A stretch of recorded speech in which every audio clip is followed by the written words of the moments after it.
అబ్బాయి ఇన్స్టాలో పరిచయం అయ్యిండు. ఇంకా మా అమ్మ అడ్డుంది, మా మమ్మీ అన్ని టెస్టులు చేపిస్తుందని ఒక ప్లాన్ తో మంచిగా ప్లాన్ చేసుకుని ఉందంట. సాయంత్రం ఇక్కడ నుంచి 4:30కి పిఎస్ నుంచి మా చెల్లెలు ఇంటికి పోయిందంట. ఇంటికి వెళ్ళి సోమవారం కదా స్నానం చేసుకుని దీపం పెడుతుందంట, కుర్చీలో ఉప్పుని ఇట్లా దీపం పెడుతుందంట.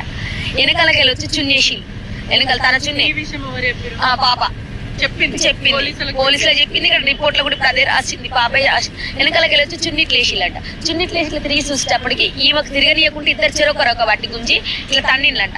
తరంగానే ముందు పడ్డదానికి గట్టి గుంజేసి వదిలేసి ఆ గుంజే టైంలో ఈమె బాగా గుద్దుకోవడం కొట్టుకోవడం జరిగిందంట.